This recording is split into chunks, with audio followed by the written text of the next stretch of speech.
les amis, c'est Ludo, j'espère que vous allez bien. On se retrouve aujourd'hui pour une nouvelle vidéo et je vais vous présenter ma palle de l'été.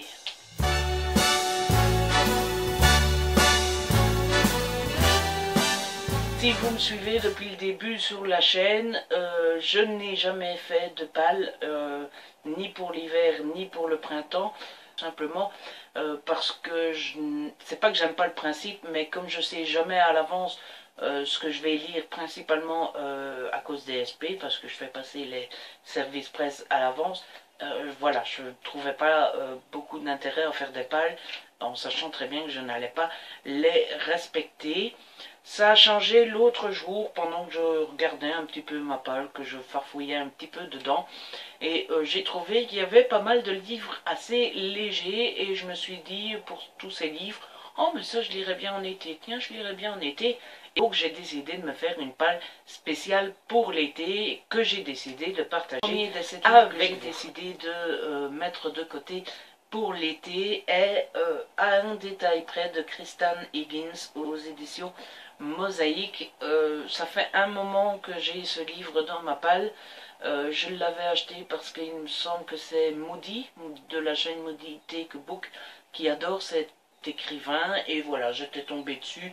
J'avais envie d'une lecture assez légère, et pour finir, je ne l'ai jamais lu. Ça a l'air d'être super léger pour l'été. C'est l'histoire de Faith Holland qui arrive dans une petite ville des Finger Lakes avec une liste de projets et rien ne va la détourner de ce projet, même pas le sex appeal affolant de Lévi et ses magnifiques yeux verts. Donc voilà, je vous laisse imaginer un petit peu le genre d'histoire. En tout cas, moi, déjà rien qu'avec le synopsis. Autre lecture qui m'avait tout de suite attiré quand je l'avais vu et que j'ai acheté tout de suite aussi en me disant « Oh, ça a l'air génial, ça a l'air assez léger, ça a l'air d'être une romance sans prise de tête », c'est Free Fall de Lee Reader aux éditions Prisma. Je l'avais dans ma palle, j'avais hâte de le lire, et puis je suis tombée sur une critique assez négative de ma copinoute Laura du blog Darcy Book. Je vous mets le lien en barre d'infos. Et finalement, du coup, ben, ça m'a pas trop motivé à le lire. Alors, c'est l'histoire de Mace qui va fêter ses 18 ans, et pendant les vacances, elle va tomber amoureuse d'un garçon plus âgé qu'elle. Ça va être l'histoire d'amour, l'histoire d'été. Et puis voilà, les vacances sont finies, tout le monde retourne chez lui, etc. Sauf que Mace, quand elle retourne au cours, elle se rend compte que le garçon avec qui elle est sortie pendant l'été, ben, c'est son professeur. Que rajouter à ça, hein? Quand on connaît mes goûts, on sait d'office que c'est le genre d'histoire qui pourrait me plaire. Je sais pas si vous êtes d'accord avec moi, mais je pense que c'est encore une fois une histoire parfaite à lire pendant l'été dans le jardin. Le livre suivant n'est pas particulièrement léger, mais vous savez que le thriller c'est mon amour, et en plus j'ai beaucoup aimé la trilogie de départ. Il s'agit de Millennium 4, ce qui ne me tue pas, écrit par David Lagercrantz. J'ai énormément aimé la trilogie originale écrite par Stieg Larsson. Et donc voilà, j'étais forcément curieux de lire ce 4e tome que j'avais acheté tout de suite à sa sortie. Le prix court dessus 23 €. Je devais être de bonne humeur le jour où je l'ai acheté.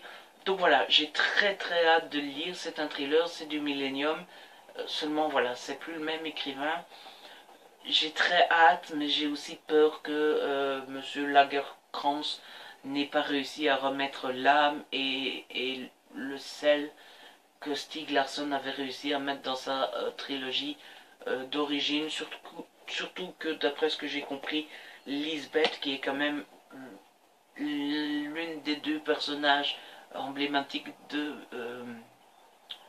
cette saga, apparaissait assez tard. Donc voilà, pourquoi pas encore une fois dans le jardin, et au moins ça sera fait et je pourrai me faire mon avis. Désolé pour la luminosité, une fois je suis jaune, une fois non, mais c'est le soleil qui a décidé de jouer à cache-cache, et je ne peux pas y faire grand chose. Le prochain livre est un livre Bitlit qui n'est pas du tout mon genre de prédilection en temps normal, mais j'avais commencé cette saga il y a un moment.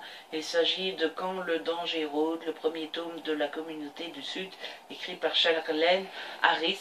J'en ai déjà parlé sur mon blog, j'avais commencé cette saga il y a un moment, il doit bien y avoir 3 ou 4 ans maintenant, 2009, donc voilà, je l'avais acheté à sa sortie, il me semble, donc ça fait déjà 7 ans. Et j'avais plutôt bien aimé, j'avais lu les 3 premiers tomes, j'avais acheté le 4e et pour finir je n'ai jamais rien, je n'ai jamais continué, j'ai oublié ce qui se passait dans les premiers tomes et donc j'ai vraiment envie de m'y remettre. Il est vraiment tout léger et il fait 313 pages et je me souviens que ça se lisait très vite, donc pourquoi pas essayer de m'y remettre. Et si ça ne me plaît pas, bah, j'ai retrouvé dans ma palle Uglies de Scott Westerfeld aux éditions Pocket Jeunesse. C'est une dystopie qui traîne dans ma palle depuis un moment. Il y en a certains qui m'ont dit que c'était génial, il y en a d'autres qui m'ont dit que c'était bof, il y en a qui m'ont dit c'est très bien quand t'es ado mais moins bien quand t'es adulte. Donc voilà, on verra bien, ça traîne depuis un moment dans ma palle et j'aimerais beaucoup m'en débarrasser. Mais d'un autre côté, c'est pas une priorité non plus, donc on verra bien. Je ne connais même pas l'histoire, je ne m'y suis pas intéressé. On ira un peu. J'ai ensuite décidé de prendre Elle et lui de Marc Lévy aux éditions Pocket. Je l'ai acheté il n'y a pas longtemps. C'est un petit livre assez court de 350 pages. Il a l'air tout choupi, tout mignon. C'est l'histoire d'une actrice et d'un écrivain, Mia et Paul. Ils s'ennuient tous les deux. Ils se rencontrent, ils s'intéressent, ils se tournent autour. Donc voilà, pourquoi pas, ça a l'air encore une fois très léger, parfait pour l'été. Vas-y, Beautiful Oblivion, regardez-moi cette couverture, à chaque fois je m'arrête devant. C'est la suite de Beautiful Disaster et de Walking Disaster. On suit ici Trenton Maddox qui est l'un des frères de Travis Maddox que j'avais adoré dans les premiers tomes. Donc voilà, il est dans ma page, j'ai pas vraiment envie de le laisser traîner parce que j'avais adoré cette histoire, donc c'est le moment ou jamais de me mettre à lire. Et enfin, le dernier, il s'agit de Wallbanger d'Alice Clayton aux éditions J'ai lu. J'ai vu que le 2e tome allait bientôt sortir, donc il est grand temps de lire le premier. Encore une fois, je me rappelle plus l'histoire, je l'avais acheté au salon du livre au mois de février, donc ça fait pas si longtemps qu'il est là, mais c'est encore une fois le genre d'histoire que j'adore, plus que tout, donc pourquoi le faire traîner, puisque je suis sûr de passer un très bon moment avec ce roman. Et bien voilà, vous savez tout de ma palle spéciale été, où j'ai exhumé 8 de mes livres de ma palle qui ont tous l'air assez légers et pas prises de tête. Voilà, évidemment mes services presse passeront toujours en priorité, mais j'espère pouvoir en lire au moins quelques-uns de cette sélection. J'ai vraiment hâte, ils m'appellent tous, ils me tentent tous, donc on verra bien, on fera un bilan au mois de septembre.